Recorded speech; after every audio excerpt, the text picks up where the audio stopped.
السلام عليكم ورحمة الله تعالى وبركاته. نحمده ونصلي على رسوله الكريم، أما بعد فأعوذ بالله من الشيطان الرجيم. بسم الله الرحمن الرحيم.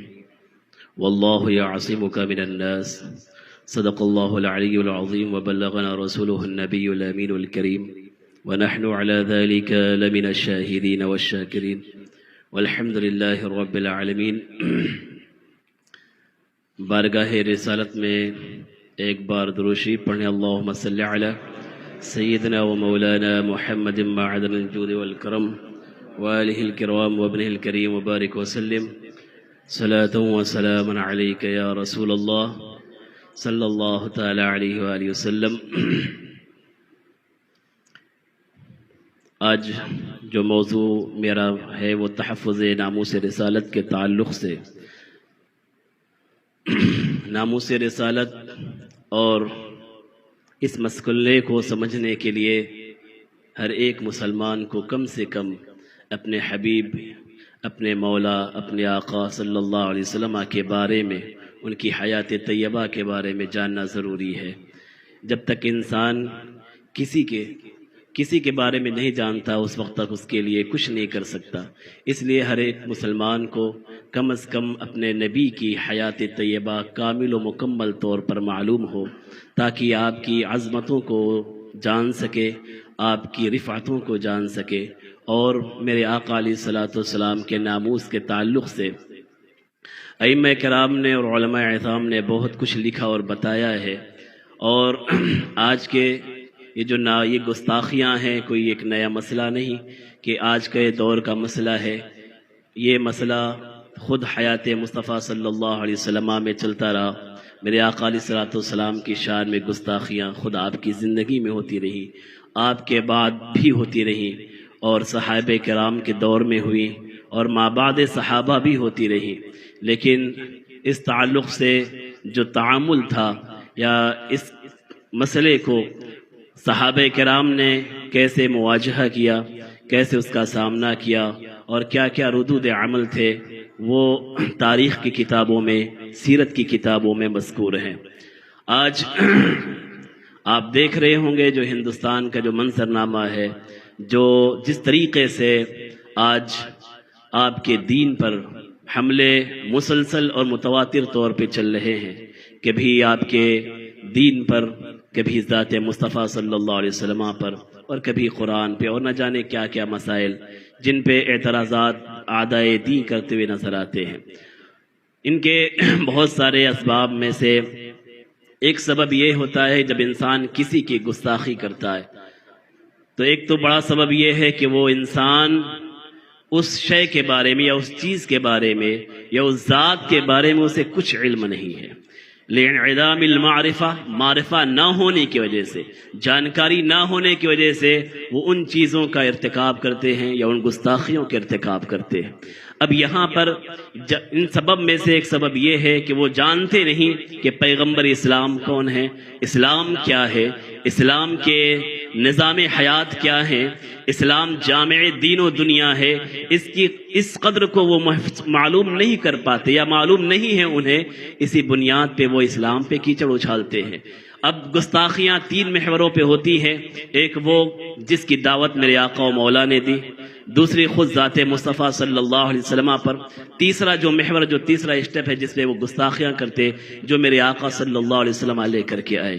تو آپ کی دعوت پر بھی حملے ہوئے، آپ کی ذات اقدس پر ہوئے، اور قرآن مجید پر حملے ہوئے، اور ہوتے رہیں گے، ہوتے ہیں اور ہوتے بھی رہیں گے. لیکن ہر دور میں مسلمانوں نے ان گستاخیوں کا مقابلہ کیا، اور ان کے ردود افعال بھی مختلف رہے، وہ طرز طریقہ مختلف رہا. اب انعدام معرفت کی بنیاد پہ جہاں یہ سبب وہ گستاخیاں کرتے ہیں کہ وہ انہیں معرفت یا انہیں جانکاری نہیں ہوتی ہے اسلام کے بارے میں، اس لیے وہ گستاخیاں کرتے. لیکن یہاں پہ ایک لمحہ فکریہ یہ بھی ہے کہ ہم نے کیا کیا. اگر ہم نے انہیں اسلام کے بارے میں بتایا ہوتا، اگر ہم نے انہیں نبی اسلام کا تعارف پیش کیا ہوتا، اگر ہم نے قرآن کی صحیح تعلیم کو عام کیا ہوتا، تو شاید آج جو ہم دیکھ رہے ہیں یا جو سن رہے ہیں جو محسوس کر رہے وہ آج نہ دیکھ رہے ہوتے نہ محسوس کر رہے ہوتے، بلکہ زباں بھی نہیں کھلتی، اگر کھلتی تو ان کی ثنا میں کھلتی، ان کی مدح میں کھلتی، لیکن آج جو دشنامیوں کے ساتھ یا جو گالیوں کے ساتھ یا گستاخیوں کے ساتھ زبانیں کھلتی ہیں، وہ اس کی وجہ ہم ہیں، کوئی اور نہیں ہے۔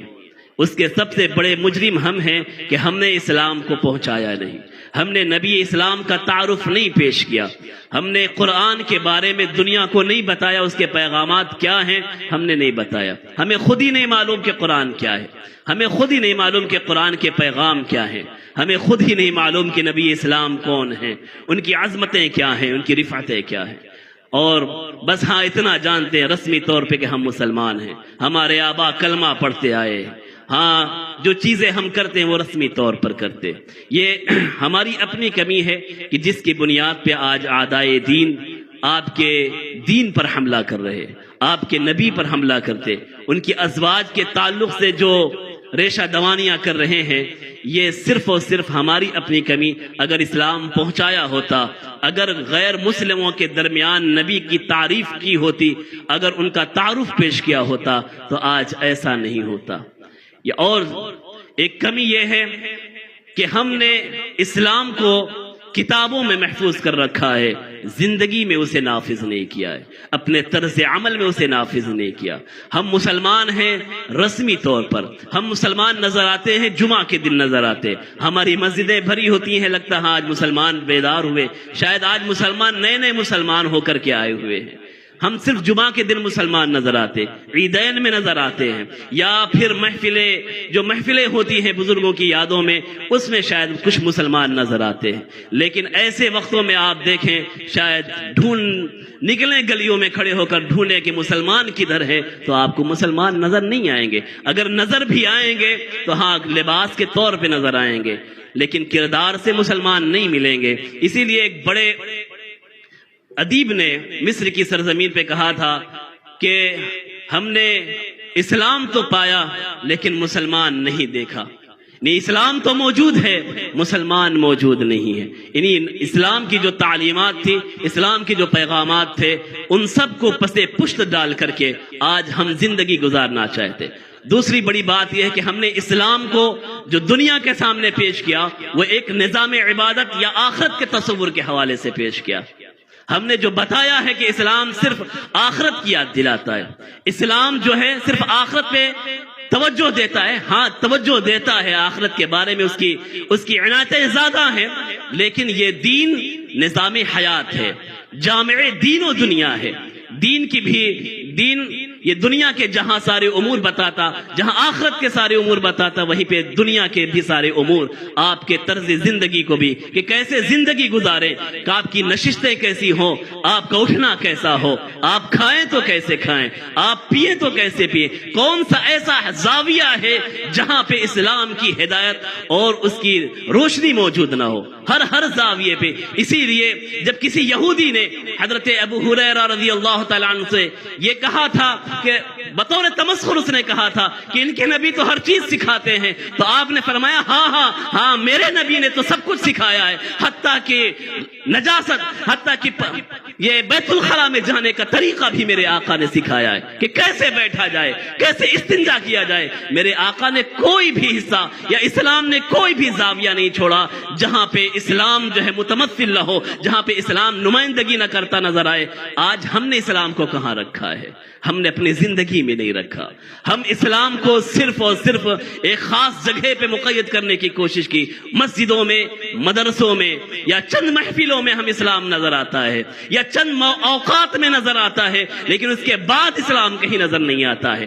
اسلام کی تعلیمات میں یہ بھی تھا کہ آپ جھوٹ نہیں بولیں، لیکن آپ دیکھیں کہ مسجدوں سے باہر ہوں، بازاروں کا رخ کریں، یا اور دوسری دنیا کے کسی بھی علاقے میں جائیں، تو آپ کو محسوس ہوگا ہی نہیں کہ مسلمان ہے، جھوٹ بھی بولتا ہے، خیانت بھی کرتا ہے، دغا بھی کرتا ہے، اور نہ جانے کیا کیا کرتا ہے، اور پھر داڑھی پہ ہاتھ پھیر کر کہتا ہے الحمدللہ میں پکا مسلمان ہوں۔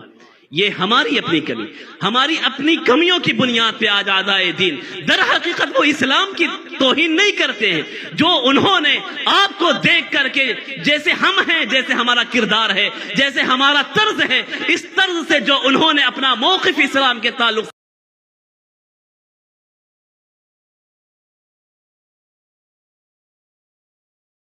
سے بنایا یا نبی اسلام کے تعلق سے بنایا، وہ صرف ہمیں دیکھ کر بنایا۔ اگر ہم اچھے ہوتے تو آج کم سے کم وہ موقف اختیار نہیں کرتے، یہ تصور ان کے ہاں نہیں ہوتا کہ نبی اسلام ایسے ہیں یا اسلام ایسی چیزوں کی تعلیم دیتا ہے۔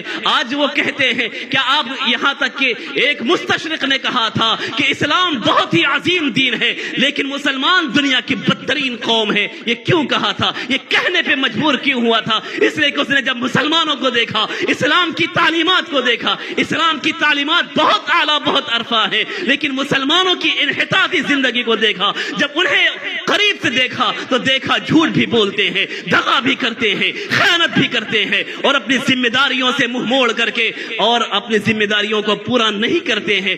آپ دیکھیں، کیا شراب نہیں پی جاتی ہے؟ کیا زنا کے اڈے آباد نہیں ہیں؟ آباد ہیں۔ کیا جوئے کے اڈے آباد ہیں؟ ہاں آباد ہیں، آپ کی بستیوں میں آباد ہیں۔ ان سب چیزوں کو دیکھنے کے بعد ایک غیر مسلم کیا تصور بنائے گا اسلام کا؟ یہی کیا تصور لے گا کہ اسلام انہی چیزوں کا درس دیتا ہے؟ کیا اسلام یہی ہے؟ یہی اسلام ہے؟ یہ در حقیقت ہماری اپنی کمی ہے۔ ہم نے ان دشمنان دین کو یہ جرأت دی ہے کہ تم ہمارے اسلام کے تعلق سے یہ تصور بناؤ اور یہ تصور دنیا کو پیش کرو، تو در حقیقت مجرم ہم ہیں، کوئی اور نہیں ہے۔ اگر ہم صحیح ہوتے کہ آپ دیکھیں یہ گستاخیوں کا سلسلہ کیا ہمارے اسلاف کی زندگیوں میں اسی طرح تھے جس طرح سے آج ہیں؟ نہیں ہے، اس لیے کہ وہ جب وہ تھے، اسلام ان کی زندگی میں متمثل تھا، اسلام ان کی رگوں پے میں دوڑ رہا تھا۔ اس لیے جب وہ چل رہے تھے تو لوگ کہتے تھے، یہاں تک کہ اندلس کا ایک واقعہ ہے، ایک شخص گلی میں گر کر مر جاتا ہے کسی چیز سے اٹک کر کے، تو یہودی تھا جو مرنے والا تھا، تو دوسرے غیر مسلم آ کے کہتے ہیں کہ اگر ان گلیوں سے مسلمان گزرتا تو آج اس کی موت نہیں ہوتی۔ اس لیے کہ مسلمانوں کا یہ مشن ہے، مسلمانوں کا طریقہ ہے اماطۃ الاذى عن الطریق، تکلیف کو راستے سے دور کر دینا۔ اگر مسلمان پہلے گزر گیا ہوتا تو آج اس کی موت اس سے اٹک کر کے نہیں ہوا کرتی۔ اور آج ہم کیا ہیں؟ ہمارے راستے، ہماری آبادیاں، ہماری بستیاں جہاں ظاہری قذارتوں کے ساتھ، ظاہری نجاستوں کے ساتھ، وہیں پر باطنی نجاستوں کے ساتھ بھر چکی ہے، اور اس قدر بھر چکی ہے کہ وہاں پہ جائیں تو روحانیت تڑپتی ہوئی نظر آتی ہے۔ یہ ہماری اپنی کمی ہے۔ یہ ایک سبب ہے کہ ہم نے اسلام کو نہ زبانی طور پہ دعوت و تبلیغ کے حوالے سے ہم نے اسلام بیان کیا، نہ ہی اپنے زندگی میں اسلام کو اتار کر کے دوسروں کو بتانے کی کوشش کی۔ اور یہ دوسرا جو طریقہ ہے یہ سب سے زیادہ مؤثر ہے۔ آپ کسی کو زبان سے تبلیغ کریں اور ایک ہے کہ آپ اپنے کردار سے تبلیغ کریں، بڑا فرق ہے، بہت زیادہ اثر انداز ہوتا ہے۔ آپ کردار سے تبلیغ کریں گے یہ زیادہ اثر انداز ہوگا۔ آپ نے دیکھا نہیں ہوگا، آپ نے تاریخ نہیں پڑھی تجار اسلام کی، اسلام کے تاجروں کی آپ نے تاریخ نہیں پڑھی۔ آپ نے دیکھا کہ اس سرزمین پر جو اسلام آیا، سب سے پہلے جو آیا وہ تاجروں کے حوالے سے آیا۔ مالدیپ میں جو اسلام پہنچا اور پورا ملک جو مسلمان ہوتا ہے صرف تاجروں کی بنیاد پہ مسلمان ہوتا ہے۔ انڈونیشیا بھی مسلمان ہوا، ملیشیا بھی مسلمان ہوا، یہ سارے علاقے صرف تاجروں کی بنیاد پہ مسلمان ہوتے ہیں۔ کیوں مسلمان ہوتے ہیں؟ اس لیے کہ انہوں نے ان تاجروں کے اندر اسلام دیکھا تھا، انہوں نے ان کے اندر ایک سچا انسان دیکھا تھا، صداقت دیکھی تھی، امانت دیکھی تھی۔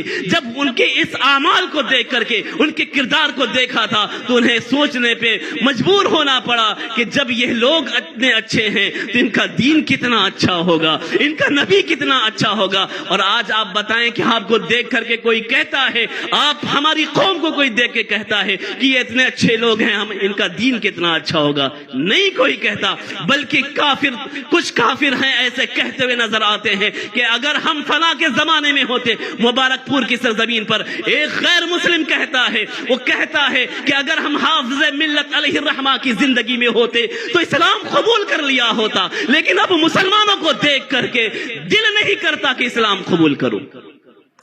یہ ہماری اپنی کمی ہے. ہم نے جو تصور اسلام کا پیش کیا اپنے کرداروں کے ذریعے سے پیش کیا, جو غلط تصور پیش کیا. تو در حقیقت ہمیں اعتذار کرنا چاہیے بارگاہ مصطفیٰ میں کہ یا رسول اللہ, انہوں نے جو گستاخیاں کی ہیں, جو بے باکیاں کی ہیں, جو انہوں نے طوفان بدتمیزی مچایا ہے, یا رسول اللہ ہم اعتذار کرتے ہیں, ہم آپ کی بارگاہ میں معذرت پیش کرتے ہیں. یا رسول اللہ ہم نے اسلام کو ویسے نہیں اپنایا جیسے کہ آپ نے ہمیں دیا تھا, جس طرح سے آپ نے امانت اسلام کو اپنے صحابہ کو سپرد کیا تھا, آج ہم نے ویسے اسلام کو اپنایا نہیں. یا رسول اللہ یہ جو گستاخیاں کرتے ہیں آپ کے قدر رفیع کو نہ جان کر کے اور ہمیں دیکھ کر کے, یا رسول اللہ یہ آپ کا اندازہ لگاتے ہیں. یا رسول اللہ ہم اعتذار کرتے ہیں, در حقیقت ہم مجرم ہیں, کوئی اور نہیں ہے. اور اس کا بہترین طریقہ یہی ہے کہ اپنے کردار میں اسلام کو اتار لیجئے, صداقت اور امانت کو اپنی زندگی کا جزو لا ينفك بنا لیجئے, جزو لازم بنا لیجئے, کہ اس طور پر کہ کبھی آپ کی زبان سے جھوٹ نہ مذاق میں, نہ ہزل میں, اور نہ ہی جد و عمل میں کہیں بھی جھوٹ زبان سے نہ آئے. ایسی امانت جو ہے, جو امانت اللہ نے, یہ امانت ہے, اس امانت کو اگر آپ نے صحیح طور سے اپنایا, میرے آقا صلی اللہ علیہ وسلم نے انہی دو صفتوں کو کفار مکہ سے منوایا تھا, صداقت اور امانت. اور اس کے بعد آپ نے دعوت و تبلیغ کی تھی. ہم سیدنا خواجہ اجمیری رضی اللہ عنہ کا طرز طریقہ دیکھیں, آپ نے سب سے پہلے جب دعوت و تبلیغ کے لیے اپنے تلامذہ کو, اپنے مریدین کو یا اپنے خلفاء کو بھیجتے تھے تو کہتے تھے پہلے تجارت کرو اور اپنی صداقت کے ذریعے سے اور امانت کے ذریعے سے اس علاقے کے لوگوں پر پہلے ان کو متاثر کرو, پھر اس کے بعد اسلام کی دعوت دو. آج ہمارا کیا کردار ہے, ہم کیا کر رہے ہیں؟ تو آج طریقہ یہ ہے, اگر گستاخیوں کو روکنا ہے تو پہلے اسلام کو خود اپنے ذات پر نافذ کر دیجئے, اپنی اولادوں پہ نافذ کیجئے. اور ساتھ ہی اگر ایک طریقہ گستاخیوں کا یہ ہے کہ آپ ایسی کتابیں, علماء کرام ایسی کتابیں تحریر کریں کہ جو اسلام کی تعریف, اسلام کا تعارف, نبی اسلام کا تعارف, اور اس کو مختلف زبانوں میں چھپا کر کے اور فری غیر مسلمین کے درمیان آپ تقسیم کریں. یہ بھی ایک طریقہ اسلام کی تعریف کا, اسلام کے بارے میں بتانے کا ہے. ایسے ہی آج ہمارے نوجوانوں کو نبی اسلام کے بارے میں نہیں معلوم, تو کم سے کم جلسے ایسی محفلیں قائم کریں جس میں سیرت مصطفیٰ صلی اللہ علیہ وسلم پڑھی جائے, بتائی جائے اور سمجھائی جائے, تاکہ آپ کو آپ کے نبی کے بارے میں معلوم ہو سکے. اور بہت سارے طریقے, بہت ساری چیزیں ہیں جو آپ کو کرنا ہے تاکہ یہ گستاخیوں کا سیلاب رک سکے. اور جب تک کہ اسلام اپنے ذاتوں میں نافذ نہیں کریں گے تب تک کہ گستاخیاں نہ رکنے والی ہیں, نہ یہ سیلاب تھمنے والا ہے. اگر روکنا ہے تو سچے مسلمان بن جائیے. اور بہت سارے وسائل اور بہت سارے طریقے ہیں جو ابھی وقت اس بات کی گنجائش نہیں دیتا کہ آپ کے سامنے رکھ سکوں. بس اسی قدر پر اکتفا کرتا ہوں. وما علینا الا البلاغ. السلام علیکم.